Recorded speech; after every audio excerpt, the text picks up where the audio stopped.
नमस्कार। देश में कहीं भी क्राइम होता है तो वहाँ के उस राज्य की सरकार तुरंत ही एसआईटी गठन कर देती है और एसआईटी पर आंख मूंद पर भरोसा किया जाता है कि एसआईटी जो भी जांच करेगी वो बहुत अच्छा जांच करेगी।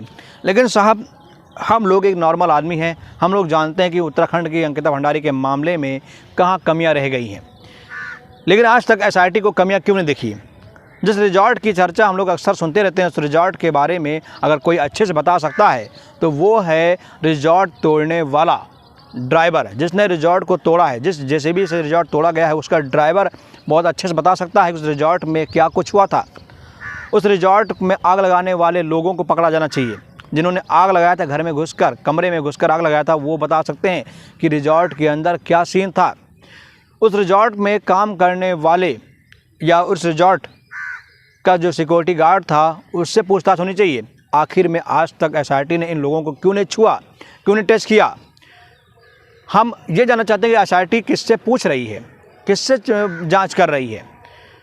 भाई, जनता भी इनाम की कोई चीज़ होती है। हम जानते हैं कि एसआईटी सारे खुलासे नहीं कर सकती है, लेकिन कुछ तो बात बता सकती है जनता को। जनता के मन में जो कुछ सवाल हैं उसके बारे में तो जनता को जानने का हक है। एक सवाल बता दीजिए खाली बस कि उस वीआईपी गेस्ट का नाम क्या है। उस वीआईपी गेस्ट का नाम बता दीजिए, जनता शांत हो जाएगी। बाकी आप अपना काम करते रहिए, क्योंकि उस वीआईपी गेस्ट के बारे में जानने के बाद कम से कम सैकड़ों मासूम लड़कियां तो बच जाएंगी। पता नहीं उत्तराखंड के कहाँ किस रिजॉर्ट में ऐसे धंधे चल रहे हों, क्योंकि ये रैकेट होता है साहब। ये रैकेट किसी एक जगह नहीं चलता बल्कि कई जगह पर चलता है। अंकिता भंडारी ने अपने दोस्त पुष्प से बताया था कि इस रिजॉर्ट में कोई टूरिस्ट नहीं आते, बल्कि यहाँ पर सिर्फ पार्टियाँ होती हैं। बाहर से लड़कियाँ आती हैं व लड़के आते हैं, दोनों एंजॉय करते हैं। जिस्म का सौदा होता है। कुछ लोग अगर आते भी हैं, कुछ महिलाएं आती भी हैं यहाँ टूरिस्ट, तो उनके साथ यहाँ पर जाती हो जाती है। क्योंकि जब वो नहाने के लिए स्विमिंग पूल में जाती हैं तो ये अंकित, सौरभ और पुलकित आर उसी स्विमिंग पूल में बिना कपड़ों के कूद जाते थे और उनके साथ फ़ोटो खिंचाते थे। अब ऐसे में उन मासूम लड़कियों के साथ वो जाती करते थे, उन मासूम लड़कियों के साथ वो उनकी ज़िंदगी बर्बाद करते थे। तो ऐसे में सवाल पैदा होता है कि क्या ये पहला रिजॉर्ट है उत्तराखंड का जहाँ पर ऐसे कारनामे हो रहे थे? क्या और रिजॉर्ट नहीं है?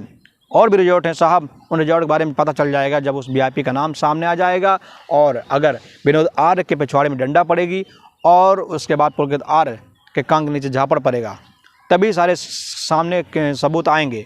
वरना आज तक हम लोग रिमांड की बात सुनते हैं, रिमांड पर लिया गया। आखिर रिमांड पर लेने का फ़ायदा क्या हुआ? कौन से नए खुलासे हो गए रिमांड पर लेने के बाद? खाली रिमांड सुनते आ रहे हैं, मगर रिमांड पे लेने के बाद हमें नहीं लगता कोई बड़ा खुलासा हुआ है, कुछ हुआ है। अगर होता तो अब तक सारे सबूत, गवाह सब हमारे सामने आ चुके होते।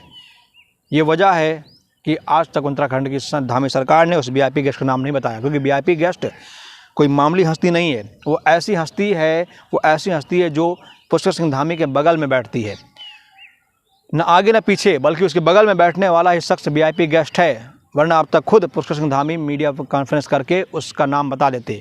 अगर वो बताएंगे तो वो भी खुद फंस सकते हैं। लेकिन धामी जी, आप बहुत अच्छे मुख्यमंत्री हैं, बहुत अच्छे व्यक्तित्व वाले इंसान हैं, आप ज़रूर बताएंगे, हमें भरोसा है। लेकिन जनता इंतज़ार कर रही है और मेरा जनता से निवेदन है कि कमेंट बॉक्स में आइए, कमेंट दीजिए, क्योंकि आपके खास कमेंट को अपने खास कार्यक्रम कमेंटनामा में जगह देंगे। बहुत बहुत धन्यवाद।